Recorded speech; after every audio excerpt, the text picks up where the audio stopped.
Bonjour à toutes et à tous, bienvenue, c'est Smart Impact, l'émission de la transformation environnementale et sociétale de notre économie. Et voici le sommaire.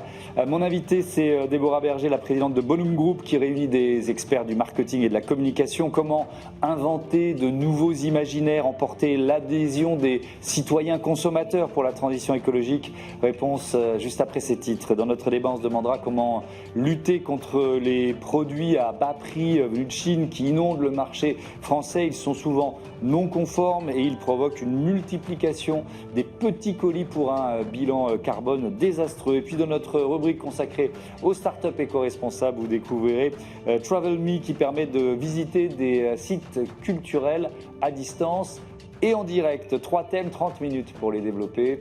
C'est Smart Impact.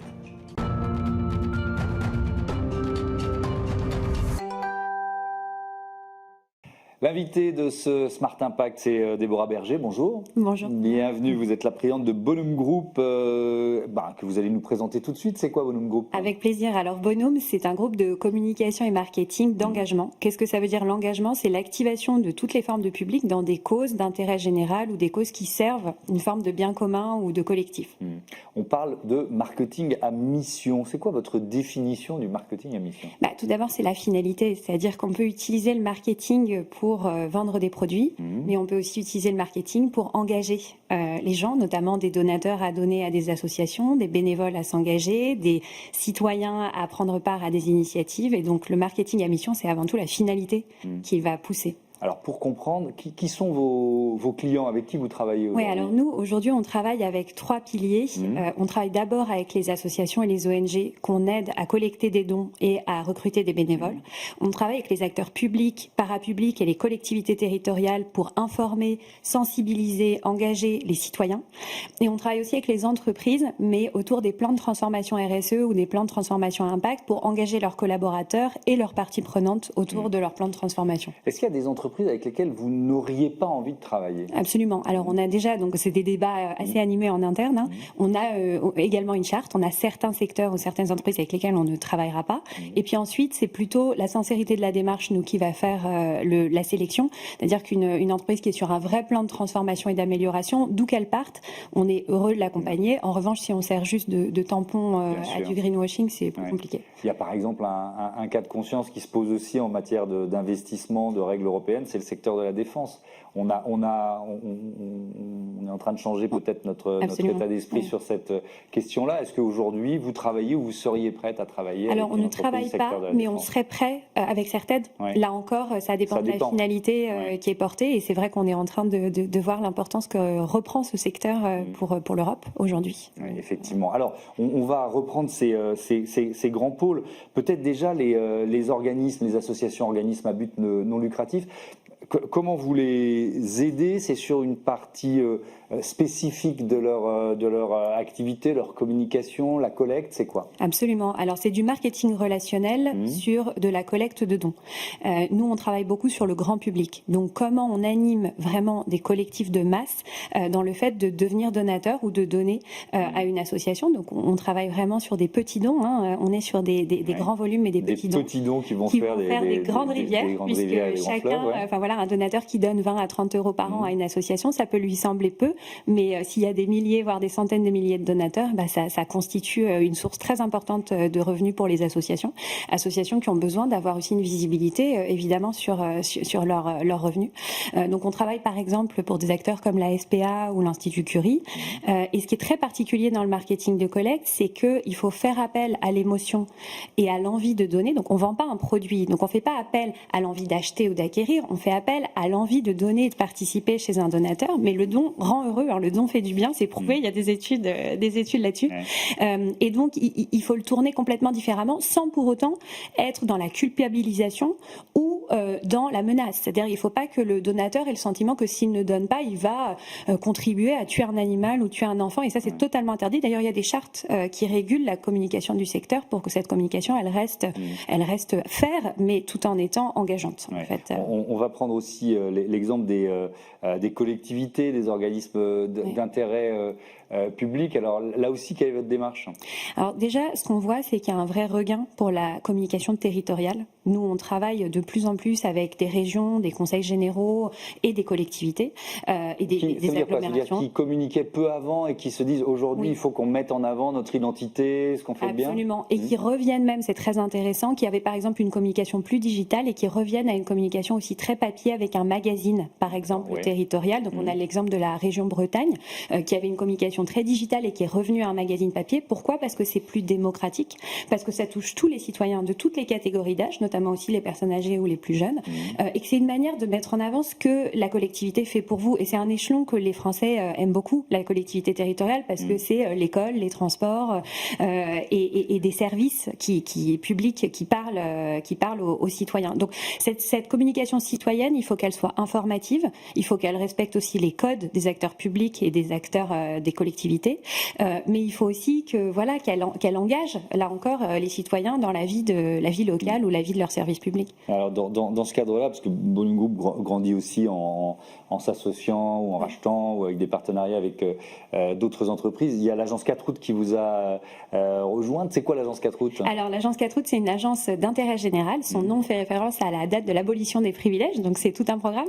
Et c'est une agence qui travaille beaucoup à tout ce qui est information des citoyens autour de services publics. Donc ils travaillent notamment par exemple pour la RATP ou pour l'Eau de Paris, enfin voilà des services publics sur lesquels il faut informer les citoyens de ce à quoi ils ont droit. Il faut aussi leur donner des informations factuelles, comme c'est le cas dans les transports en commun. Et puis les engager aussi autour de la préservation de nos services publics et de leur utilisation, typiquement boire l'eau du robinet plutôt que de l'eau en bouteille. Oui, effectivement. Est-ce que votre modèle économique, c'est quoi? Est-ce qu'il y a des opérations que vous faites pro bono, par exemple, ou pas? Ça peut arriver, étant donné que nos clients sont beaucoup les associations et les ONG, on ne peut pas évidemment faire du pro bono à tout le monde, puisque sinon notre travail malheureusement ne serait plus possible. Mais ça peut nous arriver sur certains acteurs de participer, ou en tout cas de donner un effort ou un coup de pouce à certains acteurs, notamment tout petits qui n'auraient pas les moyens de faire appel à nos services. Mais sinon, notre modèle, c'est un modèle traditionnel d'agence. On fait des prestations. Alors on a interdiction de se rémunérer en pourcentage des dons collectés pour le secteur associatif. Ça c'est régi aussi par des normes du secteur et c'est très sain. C'est pour éviter justement que les agences soient dans la surenchère de pathos ou de choses comme ça. Mais par contre, on facture nos prestations comme toute agence en fait. Je vais vous poser une question, vous n'êtes pas obligé de répondre, mais est-ce que vous faites payer plus une entreprise qu'une association? Mais on n'a pas les mêmes grilles tarifaires pour le public, l'associatif et l'entreprise. Et c'est pas, en fait, ça dépend un peu des services, ça dépend des canaux. Donc c'est pas aussi général que ça.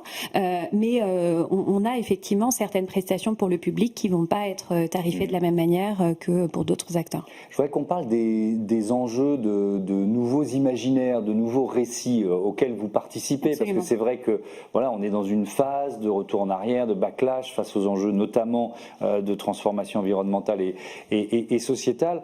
Bon voilà, ça s'exprime par le vote et ça s'exprime par de nouvelles majorités qui arrivent aux États-Unis, en Europe, on le voit au Parlement européen, on a eu des résultats d'élections au Portugal récemment, en Pologne il y a quelques jours. Bref, c'est ce que les citoyens demandent. Oui, donc, parce que on est sans doute trop passé par la culpabilisation, par l'anxiogène, etc. Comment on peut inventer de nouveaux imaginaires? C'est exactement tout le sujet et nous, effectivement, on travaille sur ces sujets-là depuis des années et toutes nos agences travaillent sur ces sujets, pour certaines depuis 20 ans. C'est d'inventer un nouveau récit collectif et un récit qui entraîne. Donc effectivement, ne pas être dans la culpabilisation, ça c'est primordial, et être plutôt dans la génération de forces positives au sein du citoyen. On est convaincu que nos démocraties ne perdureront que si les citoyens sont engagés, et pour qu'ils soient engagés, il faut qu'on arrive à activer au sein d'eux les forces qui font qu'ils ont envie de contribuer à du collectif. Donc ça passe par du positif, ça passe par des récits qui engagent, des récits qui animent, des récits qui donnent envie, pas des récits qui culpabilisent. Et nous, effectivement, on fait très attention à ça, de pas être dans des choses trop culpabilisatrices ou trop moralisatrices. Et on sait que chaque acteur fait ce qu'il peut. Et c'est pour ça que la théorie aussi des petits pas est importante, parce qu'il vaut mieux quelqu'un qui part de loin, mais qui a une vraie démarche et une envie de progresser, qu'un acteur qui est déjà très bon, mais qui finalement stagne et n'est pas en démarche de progression. Mais est-ce que le combat n'est pas inégal? Parce que finalement, évidemment, on se rend compte que des contenus complotistes, des informations, elles circulent plus vite sur les réseaux sociaux que les contenus positifs et vérifiés. C'est vrai. Alors c'est pour ça aussi qu'on a de plus en plus de demandes de nos clients publics et associatifs pour du digital et pour des réseaux sociaux. Et ce qu'on fait, on accompagne aussi et on essaye de créer aussi des campagnes justement très visibles. Par exemple, on a accompagné la Caisse d'allocation familiale sur une campagne autour de ce que la CNAF fait pour vous, pour les jeunes, qui visait les jeunes. Alors évidemment, on fait peut-être pas des milliards de vues comme certains contenus TikTok, mais quand même. Et c'est une manière d'aller toucher les jeunes justement sur les canaux sur lesquels ils sont présents. Maintenant, on peut pas se dire que le combat est perdu d'avance. Le combat est dur, il est de plus en plus dur, mais justement, a fortiori, il faut vraiment que les acteurs publics et les acteurs associatifs et les acteurs engagés communiquent et qui communiquent avec des vraies informations fondées et backées pour contrebalancer les fake news et les news anxiogènes qu'on voit passer tous les jours. Merci beaucoup, Déborah Berger. À bientôt sur Bismart for Change. On passe à notre débat, la lutte contre ces petits colis venus essentiellement de Chine qui inondent le marché français.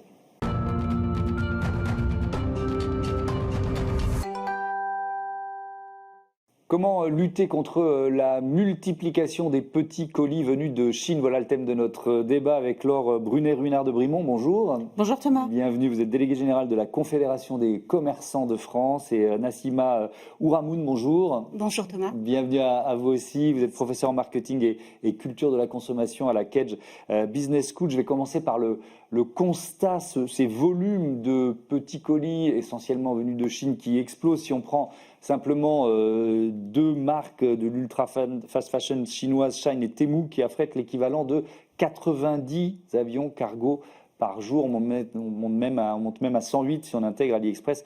Et TikTok, ça représente plus de 9000 tonnes de marchandises quotidiennes. Laure Brunet-Ruinart de Brimont, on peut parler d'un déferlement. Est-ce que c'est un déferlement qui va grandissant si on regarde un peu la tendance, peut-être sur un ou 2 ans, ou même sur ces derniers mois? Tout à fait. La tendance est croissante en Europe. Nous sommes devenus le marché de repli de ces plateformes en raison des droits de douane qui ont été imposés aux États-Unis. Les exportations, depuis début 2025, ont chuté de 65% vers les États-Unis et elles ont déjà augmenté de 28% vers l'Europe et plus particulièrement vers la France. On est aujourd'hui à 20 avions cargo qui arrivent chaque jour sur notre territoire pour livrer des produits qui viennent de Chine en provenance de ces plateformes. Ouais, et ce sont donc le plus souvent des petits colis, on y reviendra. C'était déjà une tendance qui existait auparavant quand même. Absolument, en fait il y a un élément quand même structurel qui est que la mode notamment et le développement des réseaux sociaux. On est dans une économie visuelle où les consommateurs finalement ont besoin d'un espèce de renouvellement constant de leur garde-robe pour apparaître. Et donc dans un contexte conjoncturel qui dure de tension sur le pouvoir d'achat, la fast fashion commence à vraiment devenir structurante des habitudes des consommateurs français, ce qui est inquiétant pour moult raisons. C'est intéressant, on parlait déjà de fast fashion, moi je dis ultra fast fashion ou fast fashion, effectivement c'est plus difficile à prononcer, donc je dis ultra fast. C'est quoi la différence? La différence, c'est que par exemple dans la manière de concevoir, et c'est très important d'expliquer ça aux consommateurs, on a des IA quand il s'agit de Shein ou Temu qui vont finalement remplacer toute notion de design de produits et qui vont tester sur des mannequins qui sont aussi virtuels, donc il y a une déshumanisation du process qui est importante, pour essayer de capter le consommateur en mettant très rapidement, donc c'est vraiment fast, encore plus fast que Zara si vous préférez, des designs qui sont visibles en ligne et vont mesurer combien de clics en fait ça a généré pour produire le plus rapidement possible et arriver le plus vite possible encore une fois chez le consommateur. Donc il y a cette notion de gratification instantanée qui commence à s'imposer. Et puis vous aurez remarqué aussi que la livraison se faisait chez le commerçant, donc il y avait un contact, on pouvait éventuellement acheter quelque chose chez le commerçant, nouer contact. Désormais, on a aussi des espèces de murs, de casiers un peu dépersonnalisés en dehors des villes où on va récupérer son colis. Donc il y a une course en fait qui s'est instaurée. Et donc c'est quand même pas la même chose que Zara, bien qu'on puisse évidemment avoir des critiques fortes sur la fast fashion aussi. Oui, évidemment, avec une question presque de contrefaçon aussi, parce que ces IA, elles nourrissent leur nouveau modèle à partir de ce qui a été créé par des marques depuis des années. On en parle souvent d'ailleurs. Oui. On retrouve de façon assez régulière des produits contrefaits. Parfois, c'est même pas caché puisqu'on retrouve les logos d'ailleurs des marques sur ces sites-là, vendus à des prix cassés. Oui. Et c'est un vrai problème pour les commerçants français qui, eux, créent de l'emploi, payent leurs impôts, payent de la TVA, créent du lien social, etc. Mais au-delà de la fast fashion dont on parle beaucoup et qui est discutée actuellement au Sénat... Il n'y a pas que la mode. Voilà, nous on parle d'ultra fast product, parce que il y a effectivement la mode, Shein en est l'exemple phare, mais on a tous les autres produits, les jouets, le bricolage, la décoration, tous ces produits-là, les fournitures scolaires, qui bien souvent en plus s'adressent à des enfants et qui ne sont pas conformes. C'est la ministre qui le disait, 94% de produits sont non conformes, dont 66% pour dangerosité. Et c'est énorme. Alors là, ça concerne pas la mode, mais ça concerne plutôt les produits dont vous parliez. De façon générale, puisque les produits qu'on achète sur Shein contiennent des substances toxiques. C'est une cause de non-conformité. Eux aussi sont non conformes et potentiellement dangereux. Ils sont dangereux. Alors, dans les solutions, on va reparler peut-être de la PPL qui est discutée en ce moment au Sénat et qui porte uniquement sur la mode, sur le prêt-à-porter. Mais il y a cette histoire de petits colis, Laure Brunet-Runert de Brimont. La solution, elle est quoi? Elle est européenne, c'est-à-dire il faut mettre en place une taxe, un surcoût sur ces petits colis? Alors, si on doit mettre des droits de douane ou une taxe, c'est obligatoirement européen, parce que c'est la loi, le droit européen qui prévaut. Donc là, on est soumis au calendrier de Bruxelles. Il y a d'ailleurs une proposition de mettre une taxe. C'est pas une taxe, ce sont des frais de gestion un petit peu de 2 € sur les petits colis. Mais c'est une proposition qui a été faite, qui n'a pas encore été votée et qui devra, lorsque le vote aura lieu, être transposée, intégrée, transposée dans chaque droit local. Voilà. Donc c'est une bonne idée, mais c'est pas pour tout de suite. Il y a augmenter les contrôles. Ça, c'est la ministre, Madame Louwagie, qui en a parlé. Elle veut tripler les contrôles, et c'est bien de tripler les contrôles. Mais on a 800 millions de colis qui arrivent en France de moins de 150 €. Comment voulez-vous contrôler même si la DGCCRF travaille très bien, elle n'a pas suffisamment de moyens pour le faire. Elle travaille très bien, mais ça n'est pas possible. Ça n'est pas possible. Nous, on a une ligne qui est assez claire. C'est on demande l'application de la même loi pour tous. En France, si un commerçant est contrôlé par les services de la DGCCRF avec 94% de colis, de produits non conformes et 66% dangereux, le commerce y serait fermé. On a aujourd'hui des plateformes qui ne respectent pas non plus les prix de référence, qui utilisent des dark patterns, ce qui est absolument interdit. Les dark patterns, ce sont des processus qui sont utilisés pour influencer l'acte de consommation. Ça va être des incitations à l'achat, des faux comptes à rebours, des faux stocks, attention, dernière pièce, et la législation sur les soldes qui n'est pas respectée. Donc aujourd'hui, la DGCCRF, elle fait des mises en demeure, mais c'est pas assez. Lorsque le business total complet donc d'une plateforme... Donc c'est l'État qui doit décider de partir dans un bras de fer avec la Chine en disant on va interdire ces produits sur notre sol. C'est ce que je comprends. Moi, je vais même plus loin. Je dis qu'il faudrait déréférencer ces sites. Ça a été fait en 2021 pour Wish. À partir du moment où c'est pas 1 ou 2 produits non conformes, mais que c'est l'ensemble du site qui repose là-dessus, il faut être ferme et supprimer les sites des moteurs de recherche. Bon, mais il faut quand même qu'on se pose la question de notre responsabilité, nous, consommateurs, Nassima Ouamoun, parce que si ça marche aussi bien, c'est qu'on les achète, ces produits. Même s'il y a plein de procédés qui sont mis en œuvre pour nous inciter à le faire, on a quel rapport à ce low cost et à ces produits finalement qui viennent de loin et qui coûtent pas cher? J'ai envie de dire que effectivement c'est très difficile. C'est cette acculturation au prix bas et cette envie de renouvellement sont devenus des traits culturels. On est quand même, je reviens à la mode qui est mon centre d'expertise, on va dire, mais je vois bien le sujet du jouet.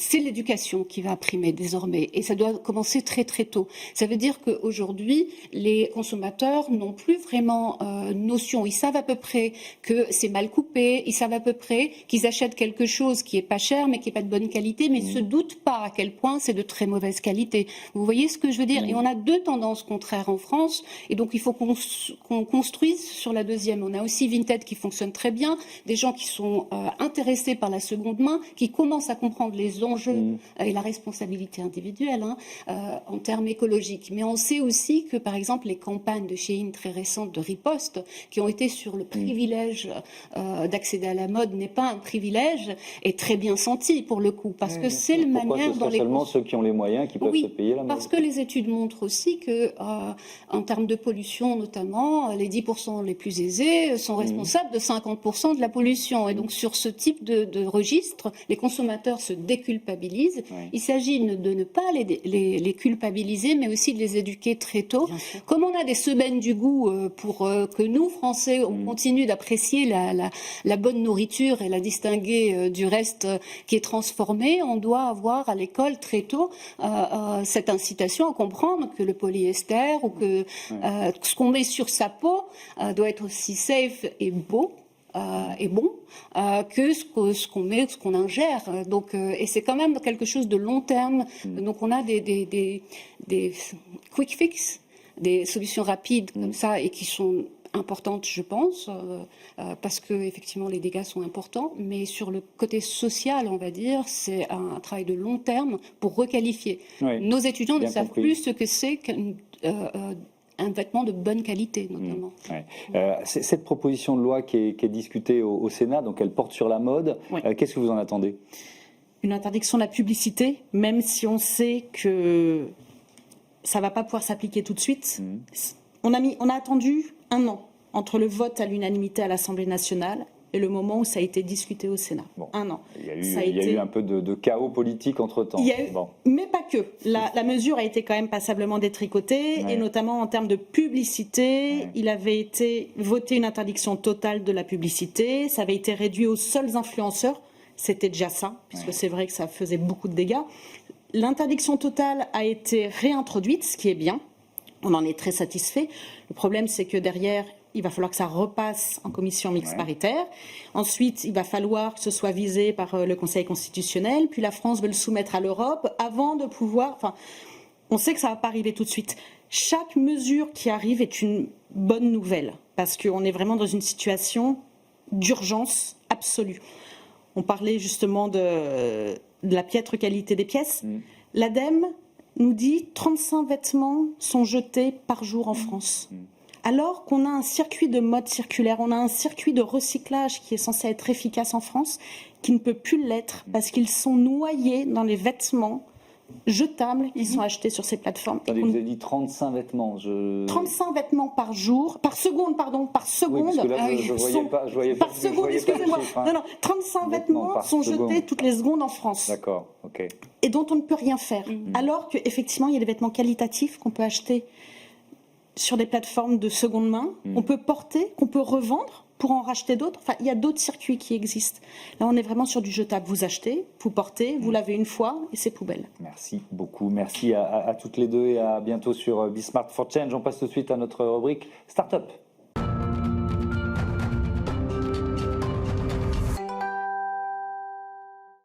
Smart Ideas avec Sandra Giacomoni, bonjour. Bonjour. Bienvenue, vous êtes la fondatrice de Travel.me, vous l'avez créé en 2021. C'était quoi l'idée de départ ? Racontez-moi. L'idée de départ, c'est une idée qui vient du Covid. Au départ, on a tous été enfermés, privés de nos libertés, alors temporairement pour nous, sauf qu'en fait, on s'est rendu compte, nous, que il y a des tas de personnes qui sont enfermées pour de bon. Et en fait, l'idée naît comme ça, en se disant, on est assis sur un trésor patrimonial. Qu'est-ce qu'on pourrait faire pour y donner accès, quel que soit son lieu de vie et son niveau d'autonomie. Donc c'est quoi le principe de Travel.me ? C'est de voyager en restant chez soi, c'est Exactement. Ça, en quelque sorte, Travel.me, c'est en fait, on conçoit des voyages qui se font à distance et en direct, au cœur du patrimoine, donc à destination de ce public-là. Donc nous, on s'adresse aux structures, donc les EHPAD, hôpitaux, instituts spécialisés, et qui en fait, alors comment ça marche concrètement ? En fait, ils vont choisir une visite parmi notre catalogue, ils vont décider, disons, mardi prochain à 14h d'aller à Ajaccio, voir la Corse. Bon choix. Donc les résidents décident d'aller là-bas. Donc nous, le jour J, à l'heure H, notre guide est sur le lieu de la visite, sur place, et il se connecte et interagit avec eux tout au long de la visite. Ils vont redécouvrir la ville comme s'ils y étaient. Ouais, et en suivant le guide. En suivant le guide, en posant toutes les questions qu'ils veulent. Il y a beaucoup d'interactions, hein, c'est extrêmement important pour nous. Et ils vivent ça comme s'ils étaient sur place. Alors, très bonne idée. Entre le point de départ et la commercialisation, il se passe combien de temps? Il a fallu, je sais pas, il y a dû avoir quelques défis un peu techniques à relever. Il y avait un défi technique qui était le direct. Et nous, on y tenait beaucoup. C'est-à-dire comment on va avoir une excellente qualité de son et d'image et une excellente interaction en mobilité. Donc, pour ce faire, il y a eu une bonne année de développement pour développer notre propre plateforme de live streaming et une application spécifique pour les guides. Et ensuite, on a fait tout un travail d'expérimentation aussi auprès de ce public-là pour voir comment ça allait fonctionner. Donc, il y a eu finalement 2 années entre le développement et l'expérimentation pour vraiment commercialiser début 2023. Ouais. C'est le guide qui filme ou alors Oui. Il se filme, il filme les lieux. Eh bien, les deux.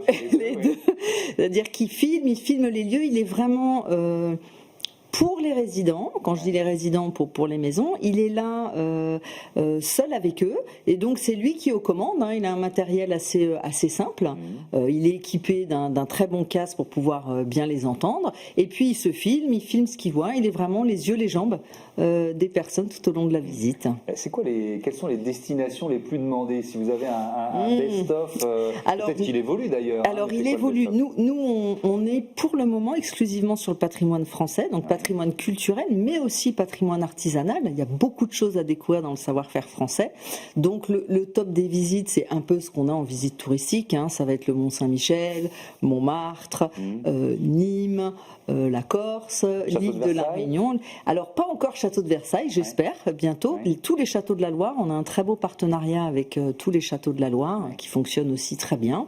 Donc divers musées, quartiers de ville, enfin ils ont le choix. Et chaque mois, on a des nouveaux partenaires qui viennent s'inscrire au catalogue. Alors, c'était la question que j'allais vous poser, c'est-à-dire que ça suppose un partenariat avec les sites? Oui, nous c'est important. Pas tous les sites, j'imagine. Alors, quand les guides sont à l'extérieur, dans des quartiers historiques, il n'y a pas de problème. Après, nous, on monte vraiment des partenariats avec les différentes institutions culturelles pour se mettre d'accord. On a un contrat de partenariat avec eux. Parfois, c'est leurs guides qui vont faire les visites. Alors nous, on a tout un protocole de formation aussi pour les guides. C'est-à-dire, ce sont des guides conférenciers qui sont certifiés par le ministère de la Culture, donc ils savent ce qu'ils font. Mais de l'autre côté, nous, on a une formation pour guider à distance et puis guider sur ce type de public-là aussi. Ouais. Je voudrais qu'on revienne, il nous reste 1 minute 30 à l'origine, parce que l'idée, elle a été développée au sein d'un programme qui s'appelle Vivalab. Oui. Et c'est pas neutre de le dire, parce que qui sont les partenaires de Vivalab et comment vous avez développé Tout à fait. En fait, pour nous, Vivalab, ça nous permet, ça teste, comme son nom l'indique, des solutions innovantes sur tout ce qui va être prévention de perte d'autonomie. Et en fait, on est là vraiment en incubateur en fait chez eux pour développer et faire découvrir la solution. Dans Vivalab, il y a quoi? Il y a des assureurs, c'est quoi Vivalab? Oui, il y a la CNSA, il y a différents partenaires autour de l'action sociale en fait. C'est ça le sujet, c'est qu'on s'adresse à tout ce public de l'action sociale. Qu'est-ce qu'ils vous ont apporté? Vivalab. Ça a été un accélérateur? Oui, ça a été un accélérateur et pour nous c'est riche parce qu'en fait ils ont cette expertise depuis des années sur ce secteur-là de l'autonomie et en fait ils vont nous permettre d'accélérer dans les décisions, dans l'expérimentation, donc c'est un partenaire pour nous de développement. Merci beaucoup Sandra Giacomoni et bon vent à TravelMe. Voilà, c'est la fin de ce numéro de Smart Impact. Merci à toutes et à tous de votre fidélité à Be Smart for Change. On vous dit à très vite. Salut.